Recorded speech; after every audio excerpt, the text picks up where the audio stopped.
आपको बताएंगे कि पुदीने को किस तरह सेव किया जाता है।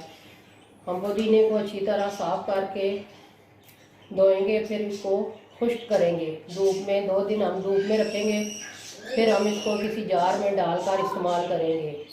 इसके बहुत से फ़ायदे हैं।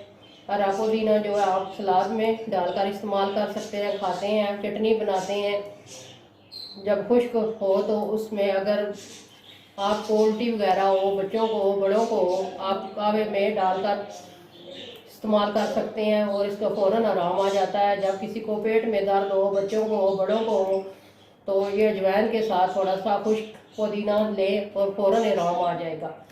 हम अच्छी तरह इसको साफ़ कर रहे हैं। इसके बाद हमने इसको धोना है।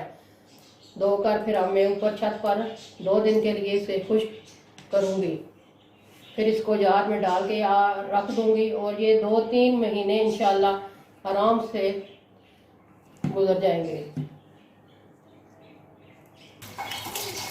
ये देखें, मैंने पुदीना साफ़ कर लिया है। अब इसको मैं धो रही हूँ। 2-3 पानियों से मैं इसको अच्छी तरह धोऊँगी, कोई मट्टी वगैरह ना रहे। अच्छी तरह धोकर फिर इसको मैं रख दूँगी ऊपर छत में। अच्छी तरह खुश्क हो जाएगा तो फिर इसको मैं सेव कर लूँगी। पुदीने के बहुत से फ़ायदे हैं।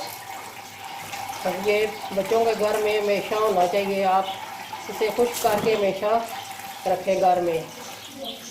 कभी भी कहीं भी ज़रूरत पड़ सकती है, किसी को उल्टी हो जाए, किसी को पेट में दर्द हो, फ़ौरन आप इसको लें और खाएं, इंशाल्लाह फ़ौरन आराम आ जाएगा। बिस्मिल्लाहिर्रहमानिर्रहीम। ये देखें, पुदीना हमने रखा था ऊपर खुश्क होने के लिए। इतना ज़्यादा था, खुश्क हुआ तो थोड़ा सा रह गया। ये देखें, मैं हाथ से मसल कर इसको रख रही हूँ।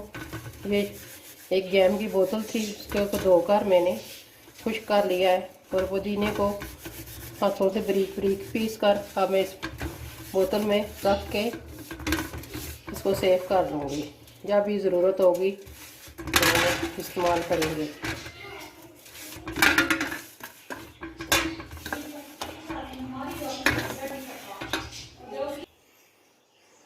ये देखें, मैंने इसमें जार में डाल दिया है। अब इसको मैं बंद करके रख दूँगी।